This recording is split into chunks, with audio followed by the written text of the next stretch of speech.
Hello everyone. आज की video में हम बात करेंगे डिक्री के बारे में। डिक्री सेक्शन 2 सब सेक्शन 2 में बताया गया है सीपीसी के। इसको समझने के लिए मैंने डिक्री को कुछ पार्ट्स में डिवाइड किया है। पहले पार्ट में मैं समझाऊंगी इसका बेसिक इंट्रोडक्शन मतलब मीनिंग, उसके एसेंशियल एलिमेंट्स। दूसरे पार्ट में जो मैं दूसरी वीडियो में बताऊंगी उसमें मैं समझाऊंगी डीम्ड डिक्री, यानी कि डिक्री क्या इंक्लूड करता है और डिग्री की डेफिनेशन में मतलब क्या क्या इंक्लूडेड है और डिग्री की डेफिनेशन में क्या इंक्लूडेड नहीं है। और तीसरे पार्ट में मैं समझाऊंगी कि डिग्री के क्या क्या टाइप्स हैं, यानी कि क्लासेस ऑफ डिग्री। तो शुरू करते हैं पहले पार्ट से, इसका बेसिक इंट्रोडक्शन। ठीक है, डिग्री क्या होता है? तो जो भी एजुकेशन कोर्ट देता है वो दो चीजों में डिवाइड होता है, या तो वो डिग्री बनता है या फिर वो ऑर्डर बनता है। यहाँ हम फोकस कर रहे हैं सिर्फ डिग्री पे। ठीक है, डिग्री की जो डेफिनेशन है उसको सिंप्लीफाई करने के लिए हम चार पार्ट्स में उसको डिवाइड कर सकते हैं। पहला जो कि ये समझाता है कि डिग्री क्या है। दूसरा बताता है डीम्ड डिग्री, मतलब जो कि डिग्री के एसेंशियल एलिमेंट्स को फुलफिल नहीं कर रहा है बट स्टिल डिग्री कहला रहा है, मतलब डिग्री की डेफिनेशन में क्या इंक्लूडेड है। तीसरा पार्ट कि डिग्री की डेफिनेशन में क्या इंक्लूडेड नहीं है। और चौथा एक्सप्लेनेशन बताता है जिसमें डिग्री के टाइप्स बताए गए हैं। ठीक है, moving on to essential elements of degree. Degree के 5 इसेंशियल एलिमेंट्स हैं। ठीक है, क्या क्या है वो? पहला है एजुडिकेशन, यानी कि एक एजुडिकेशन होता है, होना चाहिए जो कि एक सूट में होना चाहिए। जो एजुडिकेशन एक सूट में हो रहा है वो पार्टीज के राइट्स को डिटरमाइन करना चाहिए। पार्टीज के राइट्स किस रिगार्ड में? जो भी कंट्रोवर्सी है, जो भी डिस्प्यूट है पार्टीज के बीच में, उसके रिगार्ड में उनके राइट्स। और जो भी राइट्स हैं वो कंक्लूसिवली डिटरमाइन होने चाहिए और इन सबका एक फॉर्मल एक्सप्रेशन होना चाहिए। अब हम हर एक एक एलिमेंट को डिटेल में डील करेंगे। पहला है एजुडिकेशन। एजुडिकेशन का क्या मतलब होता है?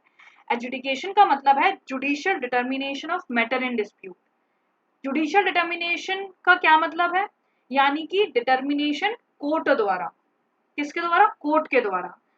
जब भी कोर्ट किसी मैटर, जो भी मैटर पार्टीज के बीच में है, डिस्प्यूट में है, कंट्रोवर्सी में है, उसको कोर्ट डिसाइड करता है तो वो होता है एजुडिकेशन।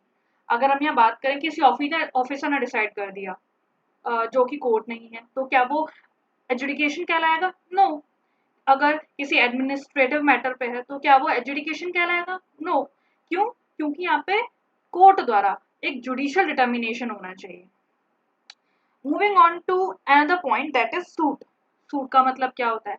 सूट का मतलब है सिविल प्रोसीडिंग्स, जो कि एक प्लेंट को प्रेजेंट करने पे शुरू होती हैं। यानी कि आप प्लेंट प्रेजेंट करेंगे, प्लेंट प्रेजेंट करने से जो सिविल प्रोसीडिंग शुरू होंगी वो सूट कहलाएंगी। ये हमारा जनरल रूल है।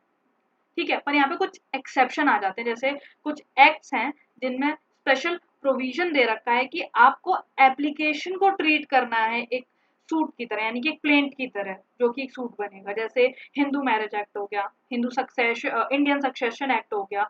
तो इनमें स्पेसिफिक प्रोविजंस दे रखे हैं, तो वहां पे एप्लीकेशन को हम सूट की तरह ट्रीट करते हैं। दो वो प्लेंट नहीं है, एप्लीकेशन है, बट हम उसको किसकी तरह ट्रीट कर रहे हैं? प्लेंट की तरह, वो सूट माना जा रहा है। एक एग्जाम्पल लेके समझते हैं। Application for leave to sue in form of appearance. Form of appearance क्या होता है? इसका मतलब है इंडिजेंट पर्सन, यानी कि पुअर पर्सन। तो यहाँ पे क्या होता है कि पुअर पर्सन की जो कोर्ट फीस होती है वो उसको माफ कर दिया जाता है, फीस नहीं देनी होती है और वो प्रोसीड कर सकता है कोर्ट में। तो उनके लिए वो लोग जो एप्लीकेशन डालते हैं कि हमको एज अ इंडिजेंट पर्सन आप शुरू करने दीजिए केस, तो वो एप्लीकेशन जो वो लोग डालते हैं, application for leave to sue in form of pauperis, कि हमको एक इंडिजेंट पर्सन की तरह सू करने दीजिए, तो वो एप्लीकेशन जो है वो सूट नहीं है, क्योंकि यहाँ पे हमने क्या नहीं किया? प्लेन प्रेजेंट नहीं करी है। तो जब ये एप्लीकेशन जब तक ग्रांट नहीं होगी तब तक वो प्लेंट नहीं बनेगी, तब तक जो भी प्रोसीडिंग होंगी वो सूट नहीं कहलाएंगी। ऑन दी अदर हैंड अगर ये एप्लीकेशन ग्रांट हो जाती है और तो ये प्लेंट बन जाएगी और जो भी प्रोसीडिंग्स होंगी वो सिविल प्रोसीडिंग्स होंगी, तो ये सूट कहलाएगा। But on the other hand अगर ये एप्लीकेशन ग्रांट ही नहीं होती है, रिजेक्ट हो जाती है, तो इस एप्लीकेशन का रिजेक्शन जो है वो सूट नहीं कहलाएगा, इसलिए वो डिग्री नहीं बनेगा। Moving on to third element, वो है राइट्स ऑफ पार्टीज। तो जो भी एजुडिकेशन होता है वो पार्टीज के राइट्स को डिटरमाइन करता है, बट कौन से राइट्स? वो राइट्स जो कि डिस्प्यूट में है पार्टीज के बीच में कि ये प्रॉपर्टी मेरी है, ये प्रॉपर्टी किसकी है, मतलब क्वेश्चन में है वो चीज।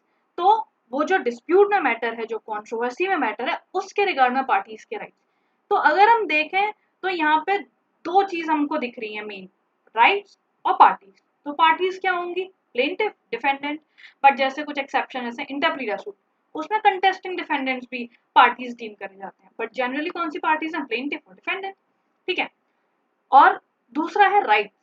राइट्स कैसे राइट्स, सिर्फ सब्सटेंटिव राइट्स या सिर्फ procedural rights, no, both the rights, not merely procedural but also substantive rights। तो पार्टीज के substantive majorly as well as procedural rights, कौन सी पार्टीज, प्लेंटिफ एंड डिफेंडेंट, जो भी इस सूट में है। फिर ये जो राइट्स है वो कंक्लूसिव डिटरमाइन होनी चाहिए। अब कंक्लूसिव का मतलब क्या ये होता है कि एक बार किसी कोर्ट ने दे दिया तो अब वो फाइनल है, कंक्लूसिव है, आगे कुछ नहीं, नहीं। इसका मतलब है final and conclusive as regards the court which passes it, यानी कि वो कोर्ट जिसने वो डिग्री पास करी है उसके रिगार्ड में ये फाइनल है। अगर एग्जाम्पल लेते हैं, डिस्ट्रिक्ट कोर्ट है, डिस्ट्रिक्ट कोर्ट ने एक डिग्री पास करी है, अब सिर्फ डिस्ट्रिक्ट कोर्ट के दायरे तक ये फाइनल एंड कंक्लूसिव है माना जाएगा। So the court which passes it, उसके रिगार्ड तक में ये फाइनल एंड कंक्लूसिव होता है। ठीक है। और अगर हम थोड़ा उसको डीप में देखें, डीप में जाके समझें, तो कुछ कुछ ऑर्डर्स जो कि पार्टीज के राइट्स को कंक्लूसिवली डिटरमाइन तो कर देते हैं, पर सूट को पूरी तरीके से डिस्पोज ऑफ नहीं करते हैं, वो भी डिक्री कहलाते हैं, सिर्फ उस एक्सटेंट तक जितना वो पार्टीज के राइट्स को कंक्लूसिवली डिटरमाइन कर रहे हैं। ऑर्डर 41 में इसके एग्जांपल्स दे रखे हैं, जैसे ऑर्डर डिसमिसिंग अपील समरली और होल्डिंग इट नॉन मेंटेनेबल। ये सब जो है आप डिटेल में समझेंगे जब आप ऑर्डर 41 पढ़ेंगे। अभी हम एग्जांपल बेसिक समझ लेते हैं कि यहाँ पे क्या हो रहा है। वो ऑर्डर जो कि अपील डिसमिस कर रहा है समरली ऑर्डर 41 में, तो कंक्लूसिवली कुछ डिटरमाइन नहीं कर रहा है। ये क्या है कि कंक्लूसिवली इतना नहीं, ये कंक्लूसिवली डिटरमाइन तो कर रहा है कि मैंने अपील डिसमिस कर दी, बट क्या यहाँ पे सूट डिस्पोज ऑफ हो गया, नहीं। यहाँ पे अभी कोई स्कोप है, सूट कंटिन्यू हो सकता है, अपील डिसमिस हुई है। सो ये ऑर्डर पार्टीज के राइट्स को इंक्लूसिवली डिटरमाइन तो कर रहे हैं, पर सूट को कंप्लीटली डिस्पोज ऑफ नहीं कर रहे हैं। फॉर्मल एक्सप्रेशन ऑफ एजुडिकेशन, इसका मतलब क्या है, फॉर्मल एजुडिकेशन एक्सप्रेशन जो है, इसका मतलब ये है कि ये डेलिब्रेट होना चाहिए, यानी कि आपको इसको एक फॉर्मल एक्सप्रेशन में दिखाना है जो कि उस मैनर में होना चाहिए लॉ प्रोवाइड करता है।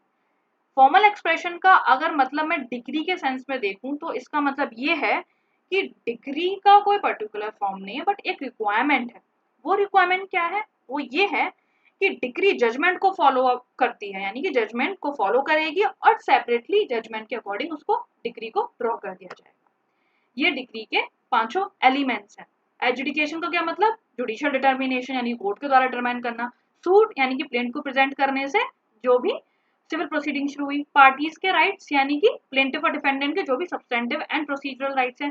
कंक्लूसिवली मतलब उस कोर्ट के रिगार्ड में कंक्लूसिव जो कोर्ट उसको पास कर रहा है। फॉर्मल एक्सप्रेशन यानी कि डिग्री ड्रॉ होगी जजमेंट के अकॉर्डिंग, सेपरेटली जजमेंट के बाद। तो ये एलिमेंट्स हो गए पांचों डिग्री के। अगली वीडियो में हम पार्ट सेकंड के बारे में बात करेंगे, जो है deemed degree, degrees and what degree does not include.